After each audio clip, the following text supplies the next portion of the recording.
قدام المنستر أبي أحمد قبائل حبرة أفريقيا بعوض نكزاز مزجور أكلات مسجينهم.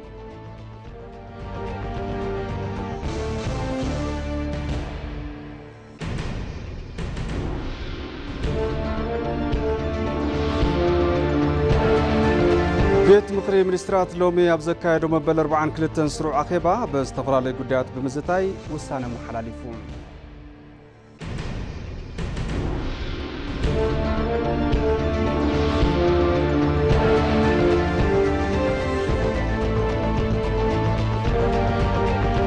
كاب زينا وصاي روسيا مسب مزا أمريكا زات العلوية لوق دبلوماسيات ناب سعود عرب ملآخا فليطام.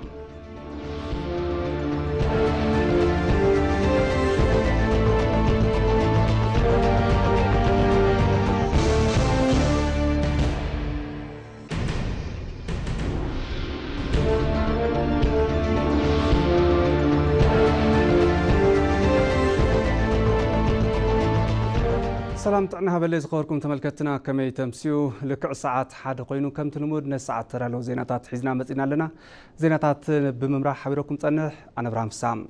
فلما بحصر زيناتاتنا كنجمر قدماي منستر ابي احمد غباي حبرة افريكا بعوت نغزازم نزغور اكلات امسغينوم مبل 38 غباي مرحت حبرة افريكا تزازيموم ثم قدماي منستر ابي محبراو ميديوم ابزم حلالفو ملختي هاجرنا إثيوبيا كمتن مقامات تحبرت تسوي زجبرلا كله فصيما أيايلهم. أتي استجبر إنجروتن مرها جبرتاتن نتوما جايش زدم ما كم زخنا ونحبيرهم. توما جايش زي الساعة مذكرتا زي أرك تزتا نكلهم جرايم بمسرة زي نايس أنحيت وانهم زناحو أجايش بزحات يومون لهم. إثيوبيا نمعوات علاماتاتن متكلاتن تحبرت زلوا قرصانينات أبتي قبائي مدلاون انقروتن بتقوار كم زرعيتون قليزهم. قبائي مرحت حبرة أفريقيا بعوت نكزازم زكالو بنزقور كلهم دمام آمسجينهم اللهم. حزبي كتما دي سابا نتوما قايش قبو كبرن انقروتن بمهاب من قدتات تعصو بتعقستي بمصباي نعوتنا تتقباي تتويز قبرلو كل مقوار ونامسجينهم اللهم. مسرة زيك قدماي منستر أبي أحمد بسم منقست إثيوبيان بعلو من مسجنا قريبهم.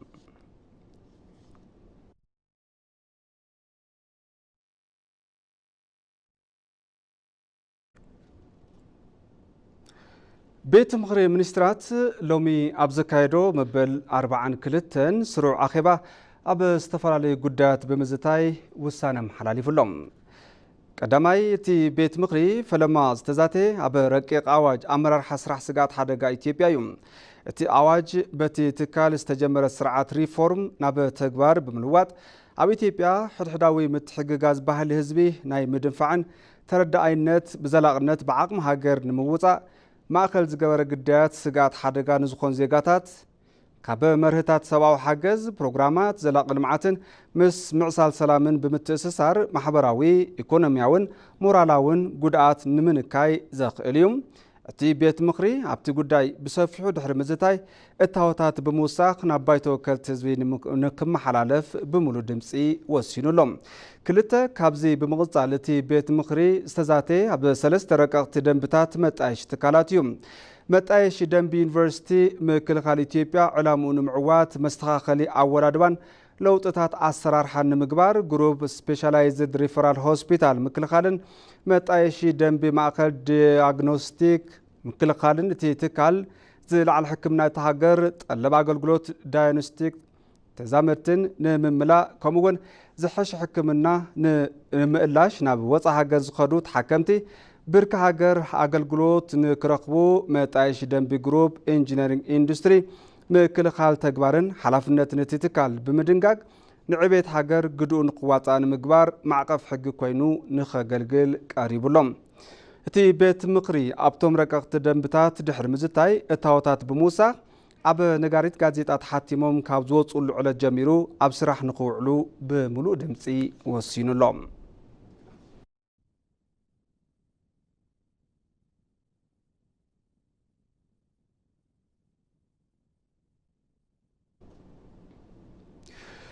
ጉባኤ መራሕቲ ሕብረት ኣፍሪካ ንከተማና ድምቀትን ምንቅቃሕ ኢኮኖሚ ፈጢሩ ክብላ ከንቲባ ከተማ አዲስ አበባ አዳነች አቤቤ ተዛሪበን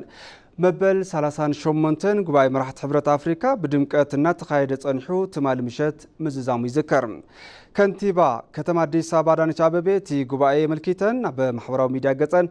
ጉባኤ እቲ ሕብረት ንከተማና ድምቀትን ምንቅቃሕ ኢኮኖሚን ፈጢሩ ይለን። ካብዚ ብተወሳኺ መስሕባት ቱሪዝምን ጽቡቕ ምስሊ እታ ከተማን ከምውን ጨዋነትን ጋሻ ተቐባላይነትን ነበርታ ኣብ ምፍላጥ ልዑል ግደ ከም ዝተጻወተ ገሊጸን እየን። ከንቲባ አዳነች አቤቤ ነበርቲ እታ ከተማን ዘርአይዎ ልዑል ምኽባርን ኣቀባብላን ኣጋይሽ ምስገነአን ኣቕሪበን ኣለዋም።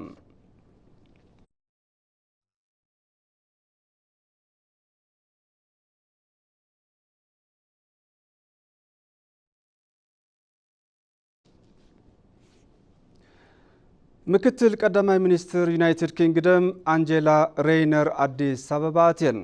እተን ምክትል ቀዳማይ ሚኒስትር ኣብ መዕርፎ ነፈርቲ ቦሌን ትበጽሓ ምክትል ቀዳማይ ሚኒስትር ተመስገን ጥሩነህ ኣቀባብላ ገይሮምለን። ምክትል ቀዳማይ ሚኒስትር ተመስገን ጥሩነህ ኣብ ማሕበራዊ ሚድያኦም ኣብ ዘመሓላለፍዎ መልእኽቲ ምክትል ቀዳማይ ሚኒስትር ዩናይትድ ኪንግደም አንጀላ ሬይነር ናብ ምድረ ቀደምቲ ኢትዮጵያ እንኳዕ ድሓን መጻ ኢሎም ኣለዎም። ኣብ ልዑል ጉዕዞ ለውጢ ትርከብ ኢትዮጵያ ዝህልወን ጻንሒት ዕዉት ንክኸውን ይምነ ክብሉ እውን ገሊጾም እዮም። ምዚ ተተሓሒዙ ቀዳማይ ሚኒስትር አብይ አሕመድ ምስ ምክትል ቀዳማይ ሚኒስትር እንግሊዝ አንጀላ ሬይነር ኣብ ክልቲያዊ ዛዕባታት ጠመተ ዝገበረ ዘተ ኣካይዶም ኣለዎም። እቶም ቀዳማይ ሚኒስትር ኣብ ማሕበራዊ ሚድያኦም ዘመሓላለፍዎ መልእኽቲ ሎሚ ምስ ምክትል ቀዳማይ ሚኒስትር እንግሊዝ አንጀላ ሬይነር ኣብ ቀንዲ ክልቲያውን ኩለ መዳይን ዛዕባታት ኣድሂብና ተዛቲና ኣለና ኢሎም። ኢትዮጵያን እንግሊዝን ነዊሕ ታሪኽን ዓሚቕ ርክብን ከም ዘለወን እውን ገሊጾም። ዑደት እተን ምክትል ቀዳማይ ሚኒስትር እውን ነቲ ርክብ ዝበለጸ ከም ዘጠናክር ሓቢሮም ኣለዎም። ንቅድሚት እንትንርኢ ርክብና ልዕሊ ፖለቲካን ዲፕሎማስን ብምስፋሕ ልዑል ምትሕባር ንግድን ኢኮኖሚያዊ ቁጠባውን ይውስኽ ኢሎም።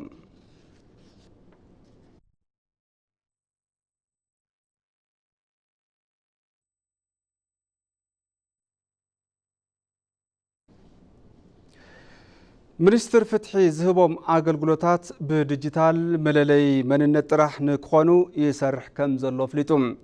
ኣብ ሚኒስትር ፍትሕን ተጸዋዕቲ ትካላትን ዝወሃቡ ኣገልግሎታት ብሄራዊ መለለይ ማንነት ጥራሕ ምግባር ዘኽእሉ ቅድመ ምድላዋት ይስርሑ ከም ዘለው ሚኒስትር ዴኤታ ሚኒስትር ፍትሒ በላይሁን ይርጋ ተዛሪቦም።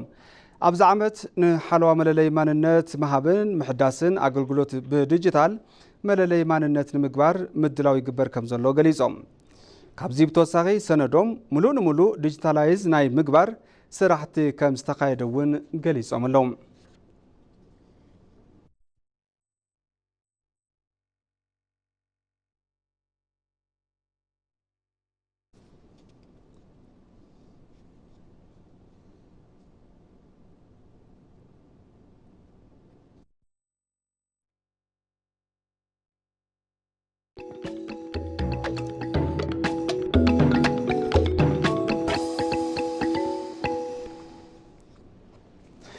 ዜናና ሕዚ እውን ይቕፅል።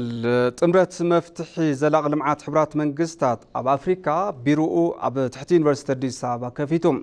እቲ ቢሮ ስራሕቲ መጽናዕትን ምርምርን ብምክያድ ንመውጻእቲ ፖሊሲ እታወታት ዝኾኑ ሳይንሳዊ መፍትሕታት ከም ዘቕርቡ እውን ተገሊጹሎም።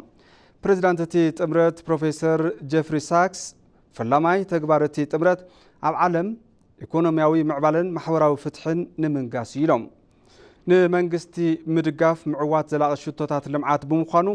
ዩኒቨርሲታትን ካልኦት መዳርክቲ ኣካላትን መፍትሒ ኣብ ምንዳይ ቆላሕታ ክገብሩ ከም ዝግባእ ምግላጾም ግልጋሎት ዜና ኢትዮጵያ ጸብጺቡ።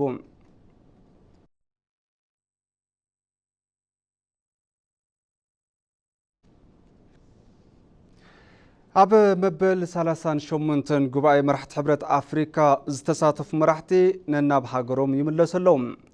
بمسارة زي مكتل بريزيدانت غامبيا محمد بي اس جالو، بريزيدانت بانكي لمعات أفريقيا أكيومي أديسينا، بريزيدانت سيراليون جوليوس مادابيو، بريزيدانت جيبوتي إسماعيل عمر غيليم، بريزيدانت تنزانيا ساميا سلوه، بريزيدانت ماكالاي ريبابليك أفريقيا فاوستن أجين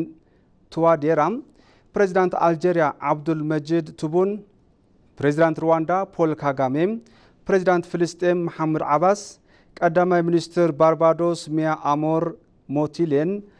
ፕሬዚዳንት ደቡብ አፍሪካ ሲሪል ራማፎዛን ኣብ ኣዲስ ኣበባ ዝነበሮም ጻንሒት ብምዝዛም ተመሊሶም ኣለዉ ነቶም መራሕቲ ላዕሎት ሓለፍቲ ስራሕ መንግስቲ ኣብ ዓለም ለኸ መዕርፎ ነፈርቲ ቦሌ ናይ ክብሪ ምፍናው ከም ዝገበሩሎም ካብ ሚኒስትር ጉዳያት ወጻኢ ዝረኸብና ሓበሬታ ይረድም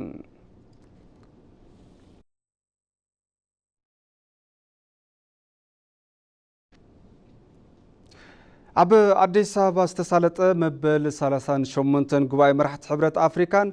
መበል 46 ስሩዕ ኣኼባ ቤት ምኽሪ ኣፈጸምቲ ስራሕ ሕብረት ኣፍሪካን ብዓወት ምዝዛሙ ጥሙር ሓይሊ ጸጥታን ድሕነትን ኣፍሊጡሎም እቲ ጥሙር ሓይሊ ሰላምን ድሕነትን ከተማ ኣዲስ ኣበባ ብዝበለጸ ብምጥንኻር ምንቅስቓስ ህዝቢ ብዘይምግታእ ካብ ዝኾነ ይኹን እዋን ብዝሐሸ መገዲ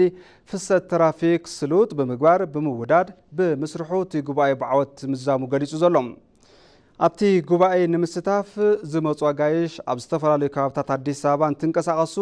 ብምዕቡል ቴክኖሎጂ ዝተሓገዘ ዕጀባን ኣተኣማማኒ ሓለዋን ምግባር እውን ገሊጹሎም ኣብ ተግባር ምኽባር ጸጥታ ዘኹርዕን ኢትዮጵያ ሕብረት ኣፍሪካ ንምጥንኻር ዘለዋ ግደን ቁርጸኝነትን ኣጉልሁ ዘርኣየን ከም ዝነበረ እውን እቲ ጥሙር ሓይሊ ኣፍሊጡ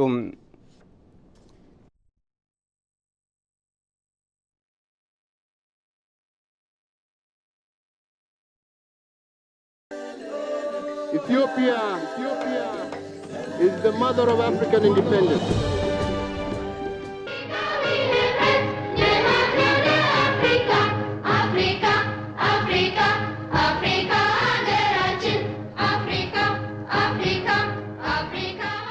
እኛ አፍሪካውያን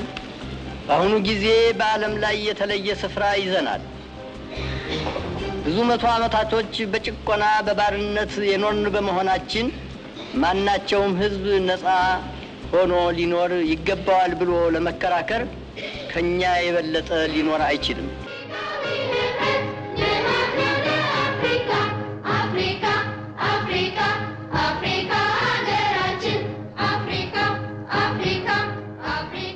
I am happy to be here in Addis Ababa.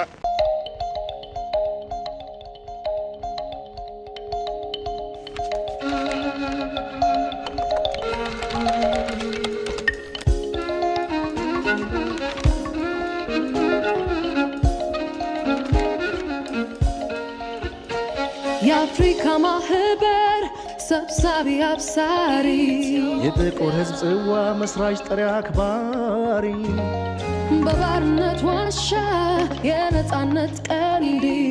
ኢትዮጵያ ሰንደቅ ነች የጥቁር አርማ አክሊል ማዕድ ዜና በምክትታል ትርከቡ ዝኸበርኩም ተመልከትና ሕዚ ድማ ብዝርዝር ናብ ዝሓዝናዮም ዜናታት ከሕልፈኩም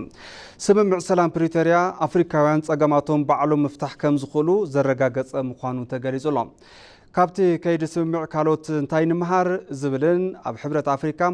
ብዝቐረበ ጸብጻብ አፍሪካውያን ጸገማቶም ባዕሎም ምፍታሕ ከም ዝኽእሉን ዘረጋገጸ ብዛዕባ ምዃኑ ብስፍሓት ተላዒሉ እዩ ንጸብጻብ መስከረም ቸርነት ጌታቸው አለሙ መበል 38 ጉባኤ ሕብረት አፍሪካ ካብ መንጎ ዝተዓዘቦም ጉዳያት ጉዳይ ሰላምን ጸጥታን ተኣህጉር ተረቋሕዩ ኮሚሽን ሰላምን ድሕንነትን ጉዳያት ፖለቲካ ሕብረት አፍሪካ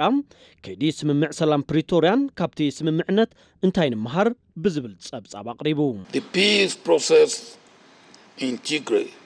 ንዕውትነት ከይዲ ሰላም ትግራይ ኣብቲ ከይዲ ዝተሳተፉ ኣካላት ብምልኦም ፌደራላዊ መንግስቲ ኢትዮጵያ ከምኡውን ህወሓት ንምዝታይ ዘደንቕ ተበግሶ ነይርዎም ብተወሳኺ ድማ መንግስቲ ደቡብ አፍሪካ እውን ልዑል እጃም ነይርዎም ንዕውትነት ስምምዕ ሰላም ፕሪቶሪያ ኣመራርሓ ሕብረት አፍሪካን ናይ ኩሎም ወገናት ምትሕብባር እውን ኣገዳሲ ነይሩ ዝተባሃለ ኮይኑ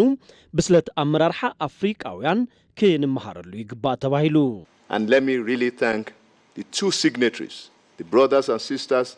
of the same country who contributed to this very good exercise. So what are the lessons? First, number one for us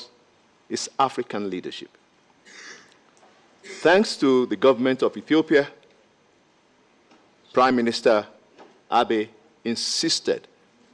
on Africa. ደቂ ሓንቲ ዓዲ ዝኾኑ ሓውን ሓፍትን ፈረምቲ ስምምዕ ሰላም ፕሪቶሪያ ንአፍሪካዊ ጸገም አፍሪካዊ መፍትሒ ብምንዳይ እቲ ስምምዕ ጋህዲን ክኸውን ንዝገበርዎ ጻዕሪ ዝኸበረ ምስጋና ይግባኦም ካብዚ እንመሃሮ ንአፍሪካዊ ጸገማት ኣፍሪካዊ ኣመራርሓ ኣድላይነቱ ክብ ዘበለ ምዃኑ እዩ ዘመላኽተና ንዕውትነት እዚ ድማ መንግስቲ ፌደራል ኢትዮጵያ ብፍላይ ድማ ቀዳማይ ሚኒስትር አብይ አሕመድ ንምስላጥን ጋህዲ ምዃንን እቲ ስምምዕ ሰላም ሕብረት ኣፍሪካ ቀዳማይ ምርጫኦም ብዛዕባ ምዃኑ ኣበርቲዖም ብቅዋሞም ብምጽንዖም ልዑል ምስጋና ይገብኦም እዩ እዚ ዓብይ ስትራቴጂካዊ ውሳነ እዩ ህወሓት እውን ኣካል እቲ መፍትሒ ምዃኑ ምስጋና ይግብኦም On behalf of the African Union and today we present a report that encapsulates the invaluable lessons learned from this successful experience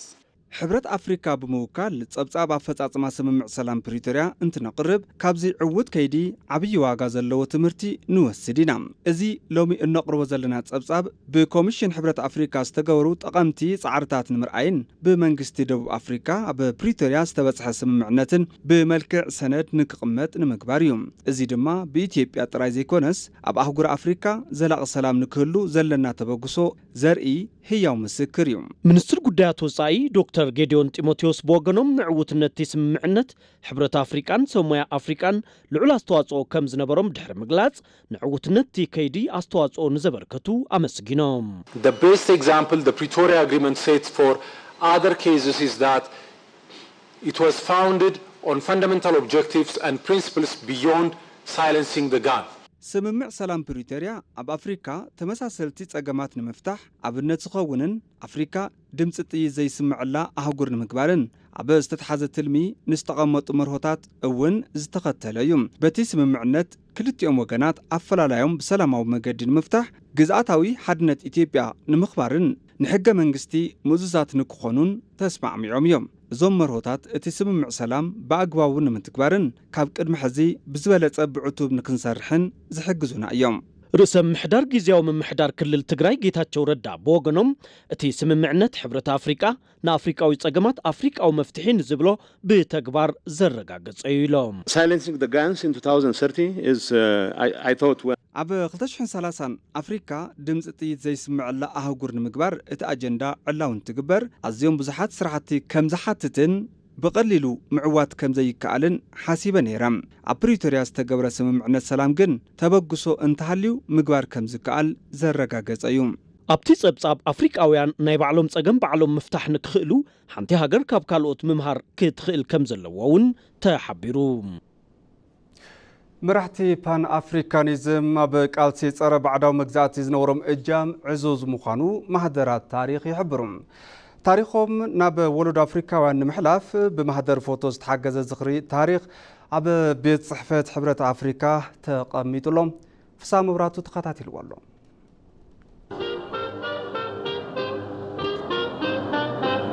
ብዙሓት ሃገራት ኣፍሪካ ኣብ ትሕቲ ባዕዳዊ መግዛእቲ ኣብ ዝነበራሉ እዋን ነጻ ኣብ ዘይወጻሉ እዋን 32 ሃገራት ኣፍሪካ ነጻ ኣብ ዝነበራሉ እተን ነጻ ዘይወጻ ሃገራት ኣፍሪካ ነጻ ንምውጻእ ቃልሲ ዝተጀመረሉ እዋን ብክልተ ወገን ተኸፊሎም ኣብ ክልተ ሓይሊ ቃልሲ ጀሚሮም እምባሮም ማህደራት ታሪክ የዘንቱ እዘን 32 ካብ ባዕዳዊ መግዛእቲ ነጻ ዝወጻ ሃገራት ነተን ዝቐረያ ሃገራት ነጻ ንምውጻእ ክቃለሰልና ዝብል እምነት ሓዛ እዘን ሃገራት እዚኣን ኣብ ክልተ ተኸፊለን ቀዳማይ ጉጅለ ዘመናዊ ገስጋስ ሓይሊ ብዝብል መፀውዒ ጉጅለ ካዛብላንካ ተባሂሉ ተመስሪቱ እዚ ሓይሊ መራሒኡ ናይ ጋና ፕሬዚደንት ዝነበሩ ኳሜ ንክሩማ ነይሮም እቲ ጉጅለ መንግስታት እዚ ሃገር ኣፍሪካ ብቁልጡፍ ክትዋሃድ ኣለዋ ዝብል ሓሳብ ድማ ነይርዎም ጋና ኣልጄሪያ ጊኒ ሞሮኮ ግብፂ ማሊን ሊብያን ብኣባልነት ዝሓቆፈ እዩ ነይሩ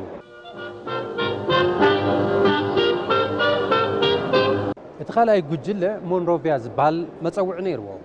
እዚ ሓይሊ እዚ ብፕሬዚደንት ሴኔጋል ሊዮፖልድ ሴዳር ሴንጎን ዝምራሕ እዩ ነይሩ ኣባል ሃገራቱ ድማ ሴኔጋል ናይጄሪያ ላይቤሪያ ኢትዮጵያ ኮይነን ብዝተረጋግዐ መንፈስ ድሌት ኣፍሪካውያን መሰረት ዝገበረ ሕብረት ምምስራት ዝብል ኣምር ዝሓዘ እዩ ከም ጎርጎሮሳውያን ኣቆጻጽራ ብ1950ታት ኣከባቢ መራሒ ሴኔጋል ዝነበሩ ፕሬዚደንት ሊዮፖልድ ሴዳር ሴንጎር እዚኦም ነይሮም ኣብ ቃልሲ ፓን ኣፍሪካኒዝም ድማ ልዑል እጃም ዝነበሮም ምዃኑ ማህደራት ታሪክ የረጋግጹ ፕሬዚደንት ሊዮፖልድ ሴዳር ሴንጎር መራሒ ሴኔጋል ኮይኖም ንነጻነት ኣፍሪካ ነጻ ዝወጻ ንነጻ ዘይወጻ ነጻ ንኽወጻ ቃልሲ ካብ ዘካይዱ መራሕቲ ሓደ እዮም ፓን አፍሪካኒዝም ኣብ አፍሪካ ጠጥዑ ኩለን ሃገራት አፍሪካ ነፃነተን ከረጋግጻ ድማ ዕቱብ ቃልሲ ኣካይዶም እዮም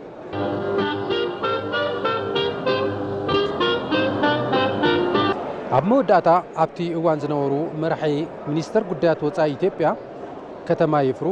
ዘይተሓለለ ጻዕርን ብሓገዝ ሃፀይ ሃይለ ስላሰን ክልቲኦም ወገናት ኣብ ኣዲስ ኣበባ ክራኸቡ ጻውዒት ቀሪብሎም እዞም መራሕቲ እዚኣቶም ኣብቲ እዋን እሱ ክስማዕምዑ ስለ ዘይከኣሉ ኣብ ኢትዮጵያ መጺኦም ድሕሪ ነዊሕ እዋን ሰለስተ መዓልታት ዘተ ድሕሪ ምክያድ ናብ ሓደ መጺኦም ውድብ ሓድነት ኣፍሪካ ከም ጎርጎሮሳውያን ኣቆጻጽራ 1963 ክምስረት ክኢሉ እዩ ድሕሪኡ ድማ ሃገራት ኣፍሪካ ብቁልጡፍ ካብ ዝነበረ ባዕዳዊ መግዛእቲ ምውፃእ ክኢለን እየን ኣብ ምስራት ውድብ ሓድነት ኣፍሪካ 32 ነፃ ሃገራት ኣፍሪካ ነይረን ነፃ ዘይወፁ እውን ብተቃለስቲ ሓርነተን ኣቢለን ከም ዝተሳተፋ ሰነዳት ሕብረት ኣፍሪካ የረጋግጽ ድሕሪ ነዊሕ ጉዕዞ ቃልሲ ፀረ ባዕዳዊ መግዛእትን ኣፓርታይድን ፀረ ሃፀያውነትን ሃገራት ኣፍሪካ ነፃ ምውፃእ ክኢለን እየን ኣብቲ እዋንስ መራሕቲ ዝነበሩ ሃገራት ኣፍሪካ ድማ ብፓን ኣፍሪካኒዝም እናተመርሑ ዝመርሑ ዝነበሩ እዚኦም እዮም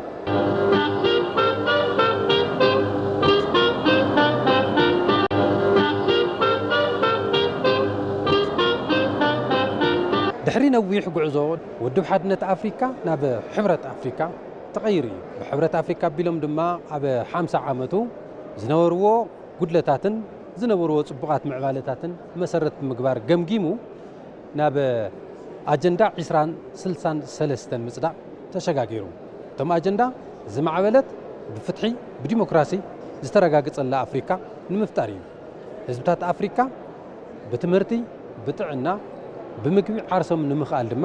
እቲ ኣጀንዳ ዓብዪ ዕማም ዝሓዘ እዩ ዓብዪ ተስፋ ድማ ተሰኒቑሉ ኣሎ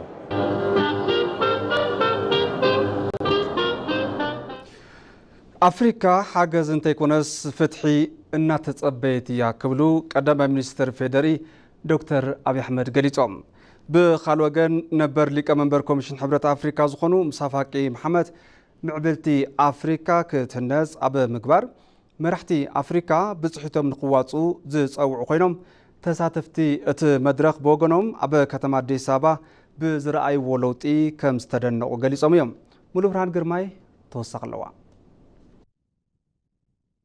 مدينة دبلوماسية عالمين مدينة أفريقيا زخونت كتما أديس أبابا نمبل 38 تنقباي مرحة أفريقيا قدم إلى أخول مدلاونا قبلت مزنحة يفلاديو نمبل 46 قباي سرحة في سمت أفريقيا نمبل 38 تنقباي مرحة أفريقيا ناب كتما أديس أبابا نزاعات وقايش دموغ بزخون خونتات تقبلة حتى أنا جدايا نمرحة عالم لخويت كالاتن مرحتي حقرات أفريقيا كم محرفو نفرت بولي جميرو بالعلوت حلف تسرح استقبل دموغ قبابلا إثيوبيان تقبل تاغيش مخانو من أبتا كتما استرعي قلت أفلوتون بلزقنا إثيوبيا أقلو زرقي مخانو اتهم تساتف تاغيش حبيروم يوم. My name is George Spencer Kwe and I'm coming from Ghana. George Spencer Kwe bahal ካብ ጋና የመጽ ናብ አዲስ አበባ ሶሉስ ምሸት የመጽ ኣብ አዲስ አበባ ዘሎ ነገር በጣም ደስ ዝብል እዩ ዘሎ ለውጡን ዝገርም እዩ ኣብዚ ኣብ ሕብረት አፍሪካ ውሽጥ ዘሎ ስምዒቱን ፍሉይ እዩ ብሓፈሻ ኣብ አዲስ አበባ ብዝረኣኽዎ ነገር ተደኒቐ ናብ አዲስ አበባ ኣድምሕዚ 2000 መጽ ነይረ ሽዑ ዘይነበረ ጽባቐ ሕዚ ዝርኢ ዘለኹ ብዝበለጸ ምሸት ዘሎ ጽባቐታ ከተማ ድማ ዝሕጉስ እዩ እታ ከተማ ጽሪ ኢላላ እዚ ኢትዮጵያ ኣብ ዕቤት ጎደና ከም ዘላ ዘርኢ እዩ ብጣዕሚ እዩ ደስ ዝብል My name is Ruth Swetu Sengoi coming from Zambia. Ruth Swetu ይበሃል ካብ ዛምቢያ የመጽ ጻንሕት አዲስ አበባ ኾነ ጽባቐ ምሸት እታ ከተማ ከይድና እኮ ይሓልፍን ሰናይ ባህሪት ህዝብን ጽባቐት ሃገርን እውን ዘገርም እዩ ብሓፈሻ ጽባቐት ከተማ ካብቲ ዝተጸበኽውን ላዕሊ ኮይኑ ረኺበዮ ኣለኹ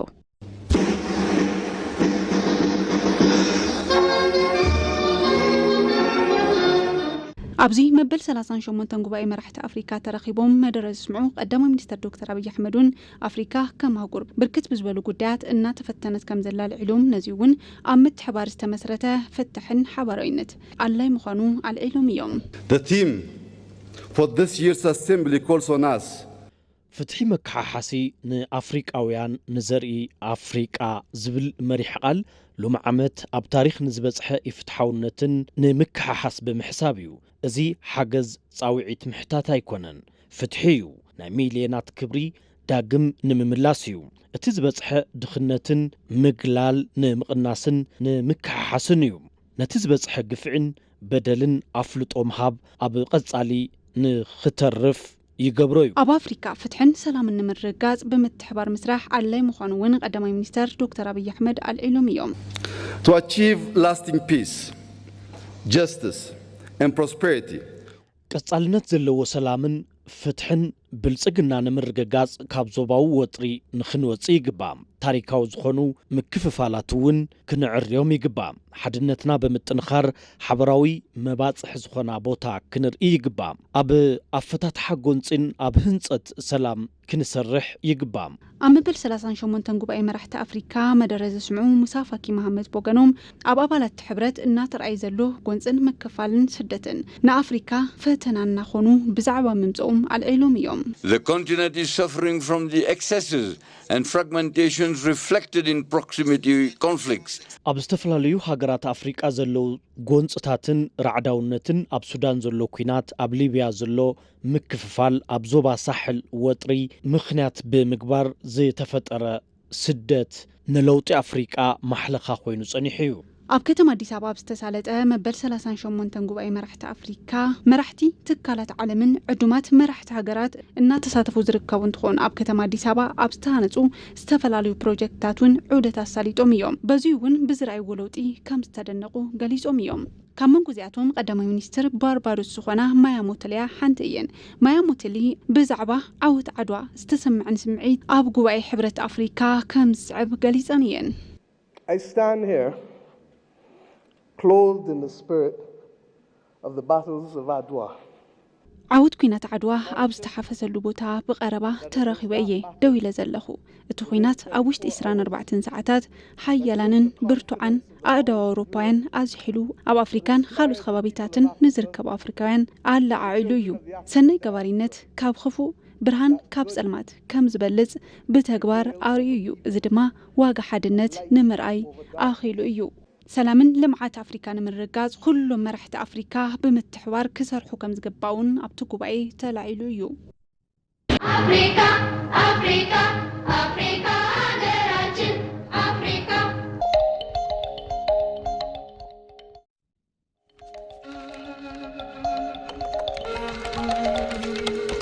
ዛሬ የአፍሪካ ልጆች የአህጉራችንን ህልውና ነቅተን ሎሚ ንሕና አፍሪካውያን ህልውና አህጉርና አፍሪካ ብምሕላውን ብምጥንኻርን እንገብሮ ቃልሲ ብምስፍሕፋሕ ካብ ተሓታትነት ወለዶን ታሪክን ምድሓን እዋኑ ዝጠልቡ ዓብዪ ዛዕባ እዩ እንብሎ ንዙ እዩ Who trained Mandela? Emperor Haile Selassie. ንምዃኑ ማንዴላ መን የስልጢንዎም ሃፀይ ሃይለ ስላሴ እዮም ኣሰልጢነዎም ኣብ ቃልሲ ጸረ ባዕዳዊ መግዛእቲ ንምጋቤስ መን እዩ ሓጊዝዎም መንግስቲ እዩ The African Renaissance cannot be realized without bringing about a paradigm shift. ህዳሴ አፍሪካ ብዘይሱር በቀስ ፖለቲካዊ ማሕበራውን ቁጥባውን ለውጢ ስርዓት መንግስቲ ክመጽእ ይልካ ኣይሕሰብን The way we see ourselves as Africans. ዓርስና ከም አፍሪካውያን እንሪኦሉ መንገዲ ሃገር በቀል ታሪክናን ዛንታናን ብምምሕያሽን ቀዳምነት እንህቦም ዛዕባታት ክኾን ይግባእ አፍሪካ አፍሪካ አፍሪካ ሃገራችን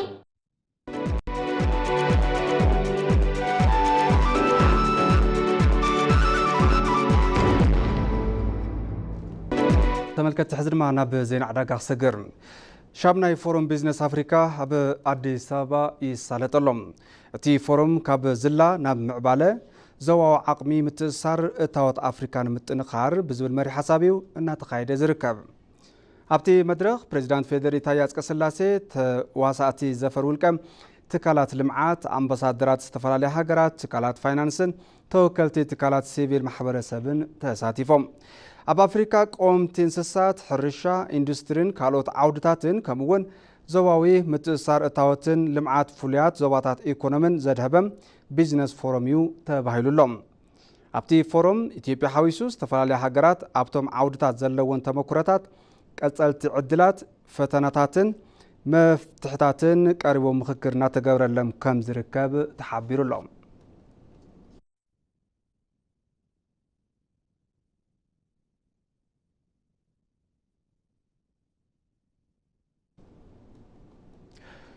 መገዲ ኣየር ኢትዮጵያ በመንጎ ከተማታት ጃሜንን ሳኦ ፖሎን ኣብ ውሽጢ 2 ዓመታት ልዕሊ 33 ሽሕቶን ናይ ጽዕነት ኣቑሑት ከም ዘጓዓዘ ኣፍሊጡ እዩ። ኣገልግሎት ካርጎን ሎጂስቲክስ ነቲ መገዲ ኣየር ናብ ከተማታት ጃሜንን ሳኦ ፖሎን ኣገልግሎት ጽዕነት ኣቑሑት መሃብ ዝጀመረ ካልኣይ ዓመት ኣኽቢሩሎም። ኣብቲ እዋን እቲ መገዲ ኣየር ኣብ ውሽጢ 2 ዓመታት ኣብ መንጎ ክልቲአን ከተማታት ብዝገበሮም 474 በረራታት 33,226 ቶን ዝኾኑ ኣቑሑት ምጉዓዝ ከም ዝኽኣለ ተሓቢሩ። ኣብተን ከተማታት ብዝግበር ኣገልግሎት ጽዕነት ኣቑሑት መገዲ ኣየር ኢትዮጵያ ምትእስሳር ንግዲ ክልቲአን ኣህጉራት ብዝበለጸ እናጠናኸረ ከም ዝርከብ ካብቲ መገዲ ኣየር ዝረኸብናዮ ሓበሬታ የረድእ።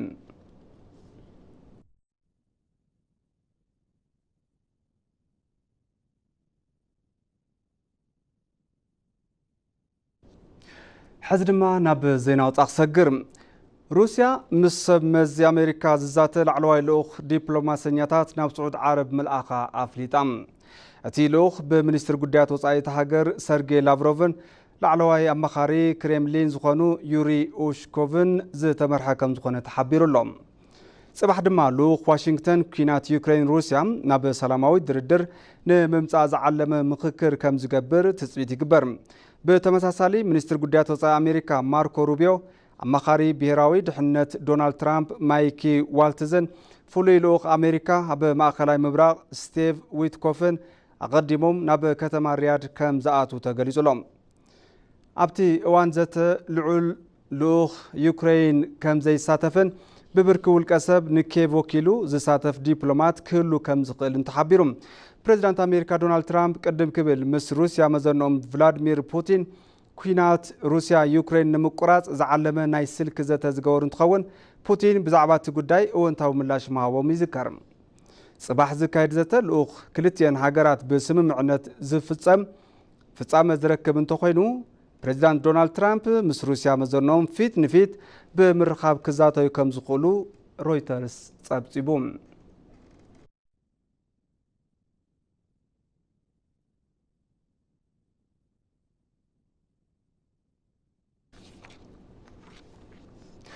ተመልከቲ ሃበ መወዳእታ ቀንዲ ዜናታት ዝዕለት ከዘኻኽረኩም። ቀዳማይ ሚኒስትር አብይ አሕመድ ጉባኤ ሕብረት ኣፍሪካ ብዓወት ንክዛዘም ዝገበሩ ኣካላት ኣመስጊኖም።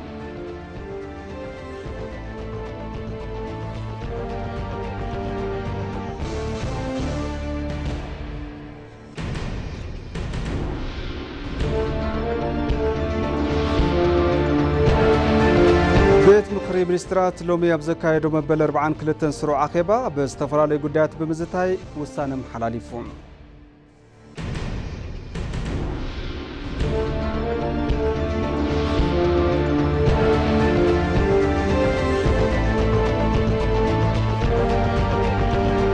ካብ ዜና ወፃኢ ሩስያ ምስ ሰብ መዚ ኣሜሪካ ዝዛተ ላዕለዋይ ልኡኽ ዲፕሎማሰኛታት ናብ ስዑድ ዓረብ ምልኣኻ ኣፍሊጣ።